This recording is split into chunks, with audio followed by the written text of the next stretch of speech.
Allez, vous êtes là? Salut tout le monde, c'est Science Infuse. Cette intro était géniale, digne des plus grands. Donc salut tout le monde, c'est Science Infuse et aujourd'hui on se retrouve pour le deuxième épisode de cette nouvelle chaîne YouTube. Alors, j'ai pas trop eu vos retours sur la première vidéo, tout simplement parce que l'annonce que je devais faire sur Facebook, je viens à peine de l'effectuer là maintenant tout de suite. Alors je vais actualiser Facebook, comme ça si je vois des j'aime, tout ça, ou alors des commentaires... Bref, je verrai. Donc, j'espère que vous allez bien. Et aujourd'hui, on va parler de quelque chose, pas non plus, comment dire, très simple à aborder. Alors, ça va être, encore une fois, sur un sujet de brevet, qui va sûrement beaucoup vous aider pour ceux qui sont encore stressés pour ce qui va arriver dans la semaine prochaine pour certains, d'autres dans 2 semaines ou autre chose. C'est nouveau cette année, et je peux vous le dire, puisque l'année dernière j'ai passé mon brevet, il y avait l'histoire des arts, mais il n'y avait pas d'oral du brevet. Et cette année, c'est nouveau, il y a l'oral du brevet. Et donc c'est ça dont on va parler aujourd'hui. Donc, moi je vous dis, reprenons. Donc, pour ceux qui ne savent pas, un oral, c'est quoi? C'est que vous allez passer devant un juré et vous allez présenter un sujet défini ou prédéfini. Parce qu'il existe des sujets prédéfinis, c'est-à-dire l'histoire des arts qui est comptée dans un sujet prédéfini, et beaucoup d'autres comme les sujets de pays, donc qui a été nouveau cette année je suppose, parce que moi l'année dernière je n'en ai pas fait, où c'est des sujets qu'on aura chaque trimestre et qu'on va faire petit à petit, et une fois ce sujet de pays terminé, on le présente devant un jury et notre classe, et ensuite on a le choix pour l'oral du brevet de choisir un des 3 sujets de pays, puisqu'il y en a 3, 3 trimestres. Et alors, donc EPI, qui contient 3 sujets, l'histoire des arts, et un sujet qui sera en rapport avec votre futur métier, ou alors le rapport de stage. Il se trouve que moi, personnellement, j'ai choisi le rapport avec mon futur métier, puisque histoire des arts, je l'avais déjà fait l'année dernière, et ça m'allait franchement saoulé. Bon, certes, note à l'écrit, j'avais 1,5, génial. Mais note à l'oral, j'avais 11,5, donc j'étais plutôt fier. Mais j'ai préféré choisir...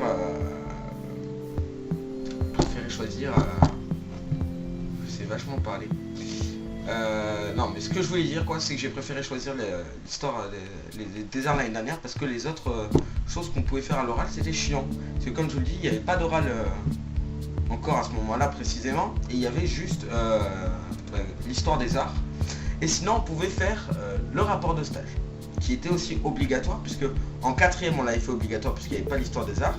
Et cette année, donc l'année dernière, il y avait histoire des arts et rapport de stage. Moi, j'ai pris histoire des arts parce que rapport de stage, j'avais déjà eu une bonne note, mais j'avais pas trop envie de prendre une autre bonne note là-dessus. Je préférais prendre une bonne note sur autre chose. Et donc cette année, j'ai pris tout simplement mon sujet du métier plus tard, puisque l'histoire des arts, il y a un souci. L'histoire des arts, la base d'une histoire des arts, c'est très simple. Vous allez prendre un sujet en rapport avec des cours d'histoire et faire une liaison avec l'art, l'histoire des arts, tout simplement. L'année dernière, j'avais pris le mur de Berlin et je devais parler du mur de Berlin. Petite erreur, je vous expliquerai après. Parler du mur de Berlin pour aller sur l'art, donc tout ce qui va être la musique, Pink Floyd, l'art, donc tous les morceaux du mur qui restent avec des tags et autres, et plein d'autres choses. Et le problème, moi, j'avais complètement oublié de parler de l'art. Mais comme j'avais fait un bon truc d'histoire, ils m'ont mis 11,5, donc j'étais content. Donc, la petite triche était parmi nous. Non, c'est faux. Je n'ai pas triché. Je n'ai jamais triché d'ailleurs. Si, j'ai voulu tricher un jour, mais ça n'a pas marché. Bref, reprenons. Donc, par conséquent, cette année, ça m'a un peu choqué. Mon prof de français en cours explique à tout le monde qui va prendre quoi, et donc il distribue des feuilles pour qu'on marque ce qu'on prend. Et beaucoup de personnes, je crois qu'ils sont 5 ou 6 dans tous les 3e, à avoir pris histoire des arts. Et là, ça m'a choqué. Le prof, c'est lui qui doit donner les sujets d'histoire des arts. Donc imaginons qu'un enfant avait déjà un 3e avait déjà son sujet en tête, et qu'il avait déjà commencé à le bûcher, il va devoir tout recommencer à zéro. Même s'il avait déjà une idée, parce qu'il était à l'aise sur un sujet, il peut pas trop, parce que il doit prendre un sujet déjà prédéfini. Bon, ça m'a choqué un peu. Mais bon, on n'est pas là pour parler de ça. Ça fait déjà 3 minutes 30 que je parle de ça, alors qu'il faut qu'on parle d'autre chose. On va parler de l'oral en général, et des techniques qu'il faut avoir, et des choses qu'il ne faut surtout pas faire. Donc, moi je vous dis à tout de suite les potos. Je vous fais une petite liste et je vais beaucoup vous aider. Hey. Oh, ça a bougé la caméra. Vous êtes tous super en vrai. Non, bref. Donc c'est bon. J'ai fait ma petite liste qui est ici. Je ne vous la montrerai pas, parce que regardez. Anyway, je ne vous l'ai pas montré. Bref, j'ai ma petite liste ici et j'ai mon cours ici. Et donc maintenant, je vais vous faire un exemple. C'est très simple. Vous avez un élève qui passe devant un juré. Il est là, il se met debout, il prend son petit texte. Et là, interviennent les premières erreurs.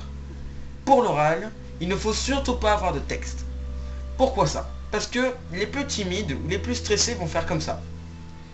Oui, alors l'histoire des arts, donc le mur de Berlin... Non, surtout pas. Déjà, ils vont dire.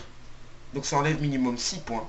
De 2, ils ne vont pas regarder le juré, parce qu'ils vont regarder leur feuille, ils vont se cacher derrière.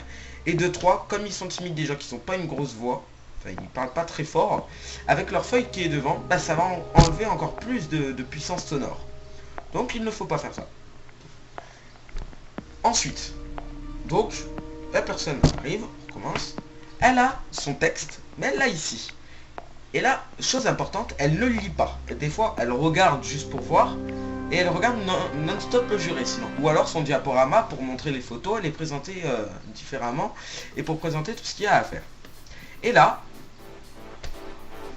un des jurés l'interrompt. Pouvez-vous poser cette feuille, s'il vous plaît? Le juré ne comprend pas, enfin les autres jurés ne comprennent pas, l'élève non plus. Et ben voilà où intervient la deuxième erreur. C'est très simple, c'est tout simplement un texte. C'est pas des notes, c'est tout simplement son texte à raconter. Toute la feuille, c'est tout son texte. Et c'est là où elle n'a pas le droit. Même si elle ne le lit pas, elle n'a pas le droit d'avoir tout son texte. Elle a le droit d'avoir par exemple une petite feuille de cette taille-là, de la taille de ce carnet, voilà, où elle peut marquer les notes, donc les dates, tous les auteurs, tout ça, suivant ce qu'elle a eu comme choix, qu'est-ce qu'elle a pris comme sujet. Mais elle ne doit surtout pas avoir son texte. Pourquoi ça? Parce que ça incite encore plus l'élève à regarder la feuille et donc ses cours. Donc, il ne faut surtout pas faire ça. Donc, on recommence, donc la personne se présente, elle explique tout son texte, elle a des notes cette fois-ci. Et là, petit problème. On se rend compte qu'elle ne regarde jamais le juré. Elle regarde tout le temps derrière, ni rien. Les jurés, bah, ils disent que c'est pas un problème. Et c'est le cas. Parce que au contraire, ce n'est pas une erreur, c'est un comportement à avoir. Certes, il faut regarder les jurés, mais si vous vous rendez compte que vous êtes trop timide, regardez un point fixe. C'est-à-dire s'il y a une horloge, s'il y a une chaise au fond de la salle. Regardez là et restez sur votre point fixe. Les jurés comprendront alors que vous êtes stressé. Si c'est des bâtards, ils vous diront vous pouvez nous regarder quand vous parlez, s'il vous plaît? Ça me permettra qu'on entende mieux. C'est faux, tout ça c'est faux, parce que de toute manière, si par exemple le juré est là, donc il est juste devant vous, et que vous regardez un point qui est juste là, c'est pas parce que vous faites comme ça que vous n'êtes pas en face, que vous regardez, même si vous regardez là-bas, voilà, vous voyez, je regarde là-bas, c'est pas pour ça que vous entendez mal ma voix, parce que je suis quand même tourné vers l'angle de mon ordinateur, qui fait un reflet pour que vous entendiez exactement comme il faut ma voix. Oui, parce que j'ai trouvé un système pour faire ça, je me suis renseigné. Bref. Et donc, ce que je disais, par conséquent, le juré est comme ça. Il est là. Madame, vous pouvez nous regarder quand vous parlez, s'il vous plaît? On vous entend pas beaucoup. Merci. Ça, c'est un enculé. Parce que de ce que je viens de vous expliquer, bah, tout ce qu'il vient de vous dire, c'est faux. Et de deux, bah, c'est très simple. Si vous n'êtes pas tombé sur un juré d'enculé, et bah eux, désolé d'être vulgaire, hein, désolé, hein, franchement, pour les plus jeunes qui me regardent, eux, ils comprendront totalement et ils vous diront, à la fin, je sais que vous étiez stressé. On le sait très très bien, tous les jurés, on l'a remarqué plutôt. Et on trouve votre comportement d'avoir fixé un point fixe extrêmement sage de votre part, car grâce à ce comportement, vous aviez pu rester zen et garder votre stress au minimum pour bien faire votre oral. Donc pour cela, on vous rajoutera un point. Ou alors, même s'ils vous disent pas ça, hein, mais ils vous diront rien, mais ils vous diront rien durant la présentation. Ils vous comprendront pas comme ce que je vous ai montré tout à l'heure, comme le prof enculé. Donc, on vient de voir quelques erreurs. Et maintenant, on va voir les erreurs à ne pas faire. Premièrement, donc après les erreurs que je vous ai montrées. Premièrement, l'élève qui a tout appris par cœur, mais en vérité qui ne sait rien du tout. C'est-à-dire qu'il a fait un copier-coller de Wikipédia, il a tout appris les choses importantes, mais par contre quand on lui pose des questions, ah ben j'en sais rien, j'en sais rien, j'en sais rien. En gros, c'est comme s'il avait lu, mais en vérité, il n'avait pas de fait. Première erreur à ne pas faire. Lorsque vous faites un sujet d'oral, c'est très simple. Il faut que vous appreniez votre cours pour pouvoir le réciter à l'oral. Enfin, votre cours, votre texte.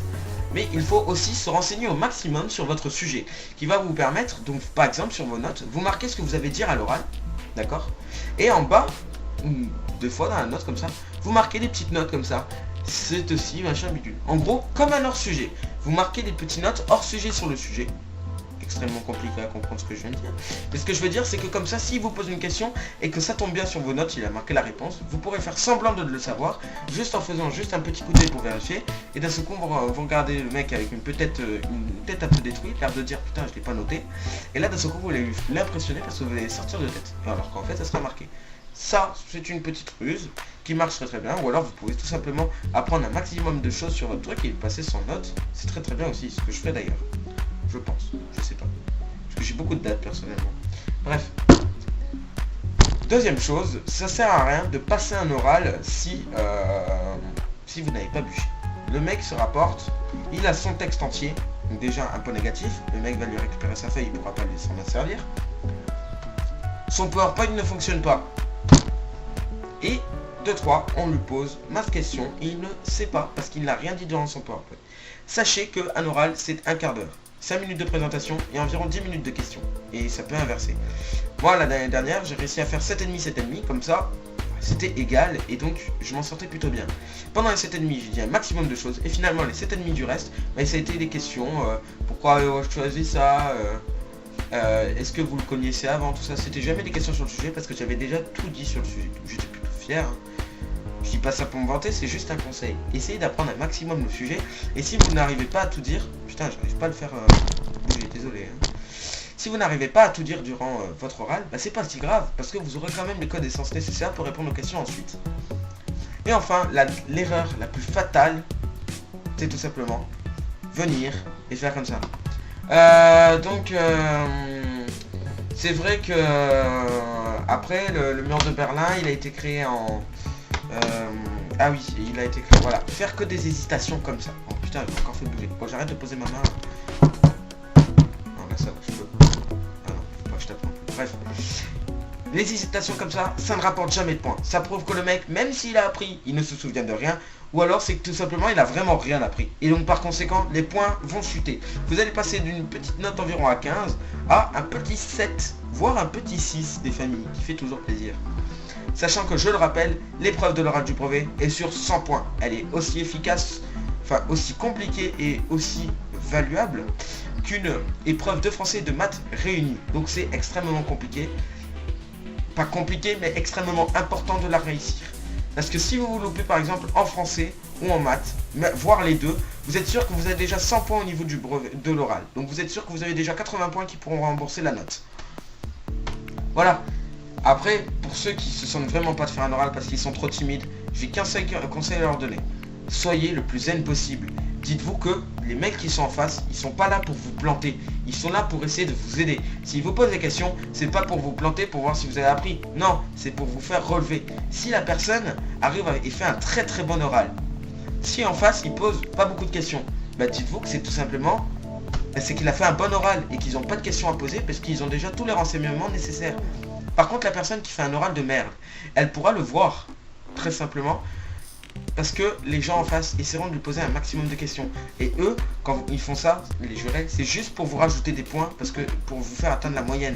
Donc, ils ne sont pas là pour vous enfoncer. Au contraire, si vous avez déjà la moyenne de base grâce à vous-même, ils vous poseront quelques questions pour vous faire glaner des points, et ça pourra être toujours bien pour vous. Et eux, ils seront contents de vous parce que vous aurez bien appris.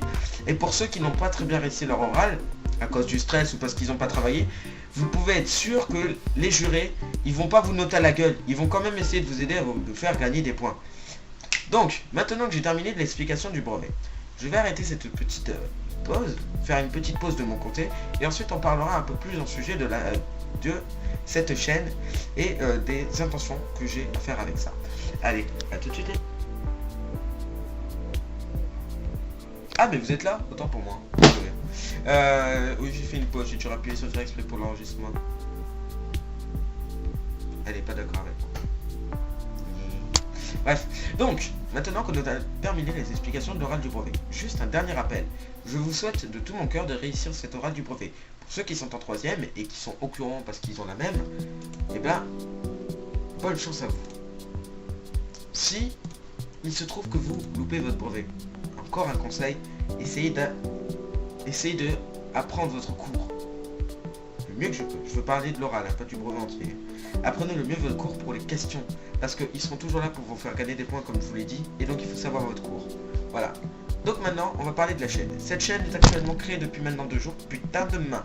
Est créée depuis maintenant 2 jours. Mon compte Twitter est créé maintenant depuis 2 jours. Non, 1 jour, autant pour moi. Attends. Inscription en mai. 22 mai, sur le 23. 1 jour. Waouh. Bref. J'espère que vous, de tout mon cœur, tout ce que les conseils que je vous ai donnés dans les 2 premières vidéos ont été super importants pour vous et vous aideront pour les oraux et tout le reste. Entre nous, personnellement, je me sens plutôt pas mal pour le réaliser. Donc, ça peut aller. Mais, franchement, voilà, bonne chance à vous. Donc maintenant, cette chaîne YouTube, qui est créée maintenant depuis plusieurs heures, donc une seule journée, en gros, je compte vraiment la continuer au maximum que je peux. Maintenant, je vais vous parler de la régularité des vidéos. Pendant les vacances, ça sera une vidéo par jour. Et le maximum, ce sera 3 vidéos par jour. Ce sera les vidéos spéciales, quand j'aurai des petites annonces à vous faire passer. Ou à la limite, je pourrais vous les faire passer par Twitter, ce sera plus facile. Secondo, ça sera les week-ends. Les week-ends, ce sera une vidéo par week-end.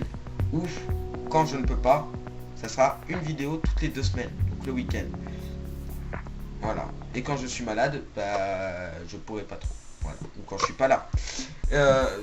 Si il se trouve qu'un week-end, je rentre, j'avais prévu de faire une vidéo. Le lendemain, je ne peux pas la faire, du monde chez moi ou alors je ne suis pas là. Je vous ferai automatiquement passer une annonce sur Twitter pour vous prévenir. Il y a du monde chez moi, je ne peux pas, je suis malade. Je serai toujours franc avec vous. Et si j'ai la flemme, je vous le dirai. Désolé, j'ai la flemme, je me sens pas très bien aujourd'hui ou autre chose comme ça. Parce que j'aime pas mentir. Parce qu'après, je pourrais dire, ouais, je suis malade, machin bidule. Mais c'est pas cool, quoi. C'est pas cool pour vous de vous mentir. Donc je préfère vous dire la vérité. Si j'ai la flemme ou que je me sens pas très bien d'en faire une, j'ai pas d'inspiration, je vous préviens sur Twitter. Et au moins ça vous permettra de m'aider à trouver des sujets. Oh non, pas de voiture. Putain, il y a une voiture qui me gêne. Si tu fais du bruit, je te jure, je sors, je te prends. Bref, donc voilà. Donc j'espère que vous avez aimé cette vidéo. N'oubliez pas de lâcher un petit like en bas dans la description, enfin en dessous de la description, de vous abonner à la chaîne, de cliquer sur la petite cloche pour activer les notifications quand je sortirai une vidéo. Et bien sûr, n'oubliez pas de vous abonner et de partager cette vidéo sur les réseaux sociaux, Facebook, Twitter, par mail, ce que vous voulez. En tout cas, j'espère que ça vous aura fait plaisir, que mes conseils vous auront aidé encore une fois. Et moi je vous dis ciao tout le monde, que la science infuse soit avec vous. Peace.